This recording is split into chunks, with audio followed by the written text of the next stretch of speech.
अभी थोड़ा सा पहले बताया गया था कि घरों से निकलने वाले कूड़ा कचरा या कल कारखानों से निकलने वाले कूड़ा कचरा को कैसे सुव्यवस्थित तरीके से मैनेज करना, किस तरह से उसका निदान करना, ये आपको समझाया गया था। इसी की कड़ी में यहाँ पर ये समझाते हुए आपको बताना चाहते हैं कि garbage management means proper disposal of garbage.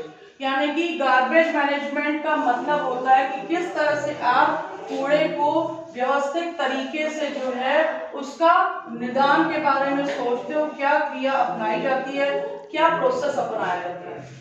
In this way we can prepare manure with the help of waste which can be decomposed in the soil.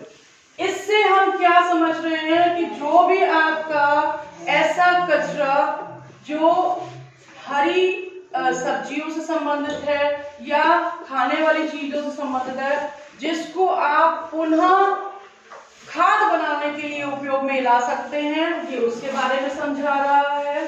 It can be used in the school or home garden. ये कैसे हो सकता है garbage management? या तो आप जब school में कुछ देखते हो ऐसे खाने पीने की वस्तुएं मिड डे मील वगैरह में जैसे बनती हैं सब्जियां, उनके छिलके, जो आपको फल मिलते हैं उनके छिलके, वो सारे एक साथ एकत्रित करते हुए किसी गड्ढे में आप डालेंगे, वो भी गार्बेज मैनेजमेंट के अंदर में आएगा और कुछ समय बाद वो अपने आप खाद के रूप में परिवर्तित हो जाएगा। While for the disposal of waste which do not decompose in the soil, अब ऐसा वेस्ट, ऐसा कचरा जो आप मिट्टी में या भूमि में आप नहीं डाल पाते हो, उनको कैसे जो है प्रॉपर मैनेज किया जाए, उसके लिए आप 4R की विधि बनाइए। 4R यानी 4R। 4R मतलब पहला है रिड्यूस। रिड्यूस मतलब क्या है? Buy the goods according to the requirement of your house. आप लोग उतनी ही चीजों का खरीदिए जितना आपको मेन यूज करना है, ठीक है। Refuse, avoid using the polythene bags and items made out of plastic. कोशिश करिए कि आप ऐसी चीजों को अवॉइड करिए जो प्लास्टिक से बनी हुई हैं, जो प्लास्टिक का इस्तेमाल आप करते हो उसको कम से कम न के बराबर में किया जाए। तीसरा है रीयूज। ना रीयूज में क्या है? Intelligently we can reuse many things like broken buckets in the form of dustbin और vases.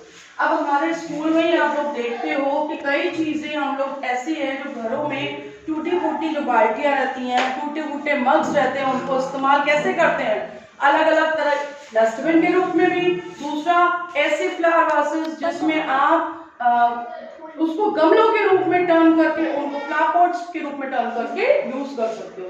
And recycle is the things like old papers, newspaper जो होते हैं, साथ में लोहे की चीजें टूटी फूटी या कांच की चीजें टूटी फूटी which can be recycled should be given to the rag pickers। जो कचरा उठाने वाले आते हैं, जो कचरा लेने वाले आते हैं, जिनको रैग पिकर्स का बोला जाता है, उनको आप ये सारे सामान दे सकते हो ताकि ये रिसाइकलिंग होने के लिए उन जगहों पे जाए जहाँ पे पुनः कोई चीज नहीं बन पाए, उसका इस्तेमाल हो पाए। तो this is all about garbage management and 4R: reduce, refuse, reuse, recycle.